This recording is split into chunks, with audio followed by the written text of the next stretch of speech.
I always dreamed my wedding day would be perfect. Instead, it became the day I finally showed my family who I really was. But to understand what happened at that reception, you need to know how I got there. My name is Emma Chen, and I grew up in the shadow of my father's expectations. Harrison Chen wasn't just a successful businessman. He was a titan of industry who had built Chen Technologies from nothing into a multi-million-dollar empire. Every dinner conversation revolved around business strategies, market expansions, and the legacy he was building, a legacy I was apparently never good enough to be part of. "Business is in our blood," he would say, looking proudly at my older brother Marcus. "Well, most of our blood." That last part was always directed at me, along with a disapproving glance that made me feel about 2 inches tall. While Marcus followed perfectly in our father's footsteps, Wharton Business School, MBA, fast track to executive positions, I chose a different path. Computer engineering. My father's voice dripped with disdain when I announced my college major. "Engineers work for people like us, Emma. They don't lead companies." But I saw something he didn't. While he was focused on old-school business models and traditional corporate structures, I recognized that the future belonged to those who could build it, line by code line. I graduated at the top of my class, but my father didn't attend the ceremony. He was too busy attending Marcus's MBA graduation that same weekend. An actual achievement, he called it. For 3 years after college, I worked at various tech startups, learning everything I could about both the technical and business sides of the industry. My father saw it as aimless drifting. "When are you going to get a real job?" he would ask at every family gathering. "Marcus is already a vice president at Chen Technologies." What he didn't know was that I was building something that would change everything. It started in my tiny apartment's spare bedroom. A revolutionary cybersecurity system that could adapt and evolve in real time to counter new threats. While Marcus was attending board meetings and playing golf with executives, I was coding until 3 a.m., fueled by coffee and determination. The first version of my security software caught the attention of a small venture capital firm. Their initial investment allowed me to hire 2 other engineers and rent a small office space. My mother, during one of her rare moments away from my father's influence, secretly helped me furnish it. "I don't understand what you're building," she admitted as we assembled cheap desks from IKEA, "but I've never seen you so passionate about anything." The next 2 years were a blur of coding, pitching to investors, and slowly building my company, Secure Core Technologies. We won our first major contract with a mid-sized bank, then another. Then a government agency quietly reached out about using our software. I kept my success quiet. At family dinners, I still played the role of the underachieving daughter. When my father bragged about Marcus's latest accomplishment, I would smile and push food around my plate. When relatives asked about my little computer job, I gave vague answers about doing okay. Then I met David. He was different from anyone I'd ever known. A brilliant architect who saw the world in terms of possibilities rather than limitations. He didn't care about my family's money or status. In fact, the first time we met, he had no idea who the Chens were.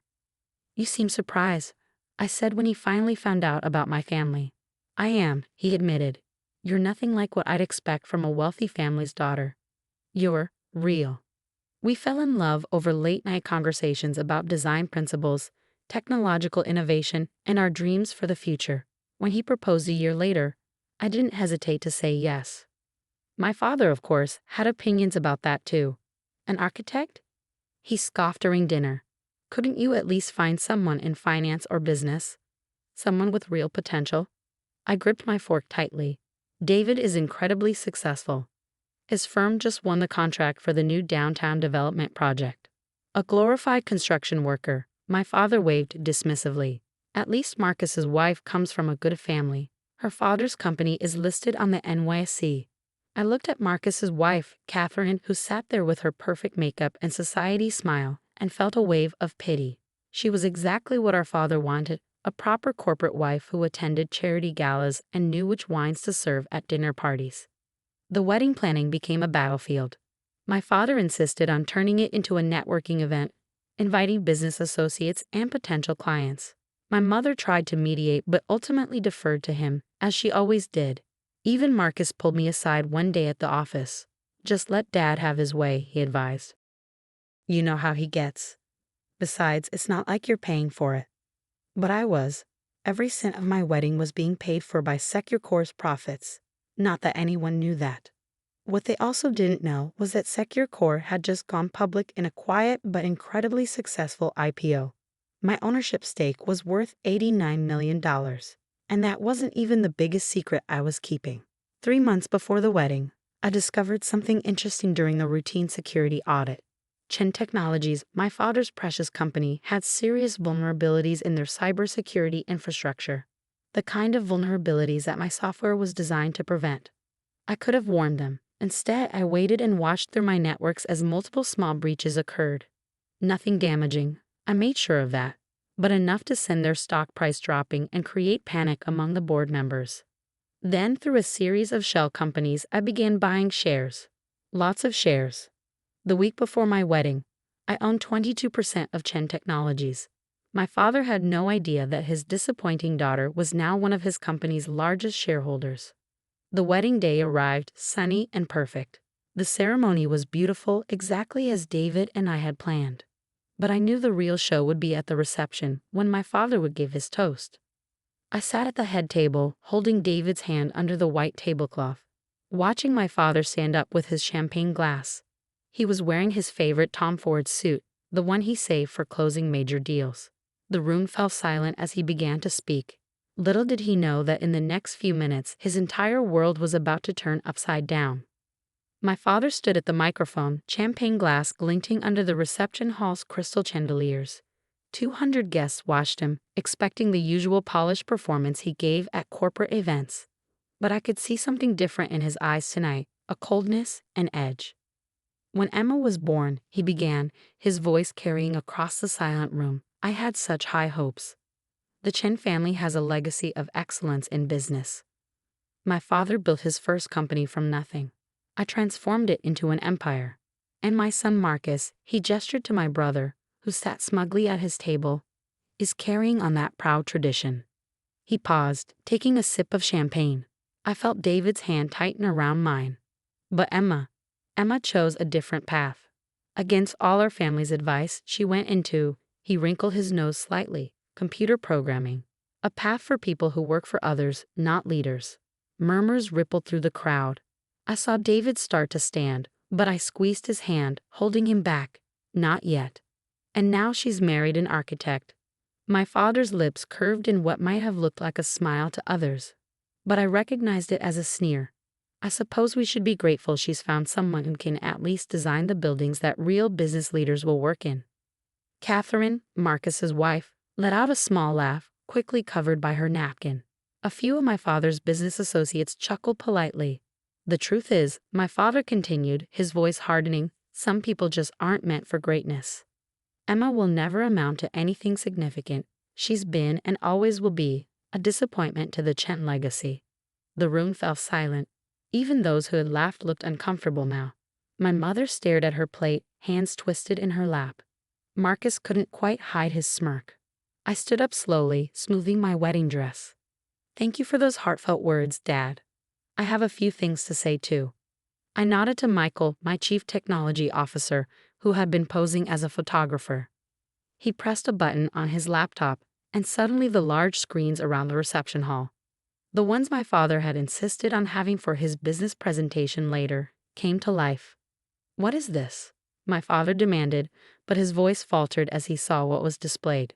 On the screens were Securecore's financial statements, stock prices, and most importantly, my ownership stake. $89 million in my name alone. You see, Dad, while you were busy grooming Marcus to run your company, I was building my home. Securecore Technologies, perhaps you've heard of it. We're the ones who developed the adaptive cybersecurity system that's now used by most major banks and government agencies. My father's face had gone pale. Marcus was frantically typing on his phone, probably looking up Securecore's public records. But that's not all. I continued, my voice steady. 3 months ago, we discovered some interesting vulnerabilities in Chen Technologies' security infrastructure, the kind that could devastate a company if exploited by the wrong people. Another nod to Michael, and new information appeared on the screens. Stock purchases, board meeting minutes, ownership percentages. I could have warned you, I said, walking around the table to stand directly in front of my father. Instead, I watched your stock price drop as minor breaches occurred. And then, through various shell companies, I started buying shares. Understanding dawned in my father's eyes. No, he whispered. Yes, I smiled. As of this morning, I own 22% of Chen Technologies. And tomorrow, when the market opens, I'll own even more because tonight, several board members will announce their retirement. Board members who, coincidentally, have all agreed to sell their shares to me. Marcus stood up so quickly he knocked over his champagne. You can't do this. Dad, she can't do this. Actually, I can. And I have. I turned to address the shocked guests. Ladies and gentlemen, I'm pleased to announce that effective tomorrow, Secure Core Technologies will begin a merger with Chen Technologies.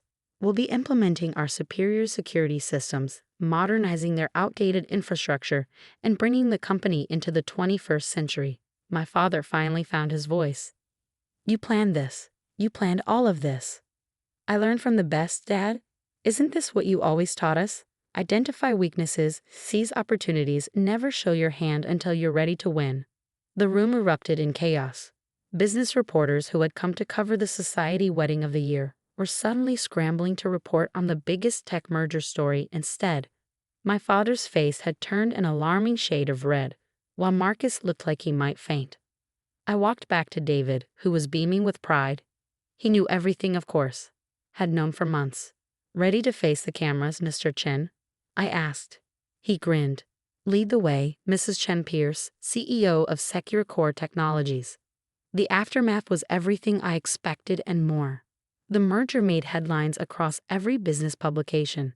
Chen Technologies stock soared once investors learned of Secure Core's involvement. Marcus was quietly moved to a non-executive position, and my father had to adapt to a new reality. His first board meeting under my leadership was particularly memorable. This is the security upgrade proposal, I said, sliding documents across the table to him. I'll need your signature by the end of the day. He stared at me for a long moment, then picked up his pen. You really did it, he said quietly. You built something remarkable. Yes, I replied. I did. Without your help, without your approval, and without following your path. And that's what really bothers you, isn't it? He signed the papers without responding. As he stood to leave, he paused at the door. Your mother wants you to come to dinner on Sunday. I smiled. I'll be there. And Dad, this time, I'll give the toast. 1 year later, Chen Secure Core Technologies was valued at over $3 billion. My father still sits on the board, though now he listens more than he speaks. Marcus found his own path, starting a small consulting firm. Turns out he's better at advising businesses than running them. And my mother, she finally started speaking up at family dinners. David and I bought a penthouse overlooking the city, but we kept my old apartment where I built Secure Core's first prototype. Sometimes I go there to work late at night, remembering those early days when everyone thought I was wasting my time. The media loves to call it a revenge story, how the underestimated daughter took over her father's company, but it's really about something else. It's about building something on your own terms, about proving that success doesn't have to follow someone else's blueprint. Last week, my father actually asked for my advice about a new tech investment. You see things differently, he admitted. You see the future. I looked out at the city skyline from my office, the same office that used to be his. No, Dad, I said. I don't just see the future. I build it. And that's worth more than any inheritance he could have given me.